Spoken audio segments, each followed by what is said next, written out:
പല പെണ്ണുങ്ങൾക്കും ഭർത്താവിന്റെ വീട്ടിക്ക് സ്വന്തം വീട്ടിൽ 2 ആഴ്ച നിൽക്കാൻ പോയിട്ട് ഭർത്താവിന്റെ വീട്ടിൽ പോവാന്ന് ആലോചിക്കുമ്പോൾ എന്ത് ഫീലിംഗുള്ളത്? കയ്യും കാലം കൊയ്യാൻ തുടങ്ങി, ക്ഷീണം വരാൻ തുടങ്ങി. അന്ന് ഭർത്താവിന്റെ വീട്ടിലേക്ക് പോകുന്ന പിറ്റേന്നിന്റെ തലേന്ന് രാത്രിയില്ലേ, കുറച്ച് ഉമ്മ അങ്ങനെ നോക്കും, എന്തായാലും എനിക്കൊരു ഇതില്ലാത്തത്, ഉമ്മ നാളെ രാവിലെ ഞാൻ പോണ്ടേ. അപ്പം ഈ സങ്കടം കാണുമ്പോൾ ഉമ്മ പറയും, ഞാൻ ഓനൊന്ന് മെസ്സേജ് അയച്ചോക്ക്, 2 ദിവസം കഴിഞ്ഞിട്ട് വന്നാൽ മതി, മെസ്സേജ് അയച്ചോക്ക്.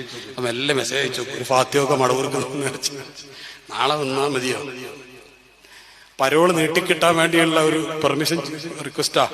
ചിലപ്പോ കിട്ടും, ചിലപ്പോ കിട്ടും. കിട്ടിയാൽ ആ ക്ഷീണമൊക്കെ പോയി കിട്ടി ഭയങ്കര സെറ്റപ്പാണ്. അന്ന് ഇങ്ങോട്ട് കൈയും കാലുക. അതേപോലെ തന്നെ ഈ പെണ്ണുങ്ങളുടെ അപാരമായ കഴിവ് ഞാൻ കണ്ടെന്ന് പറയും.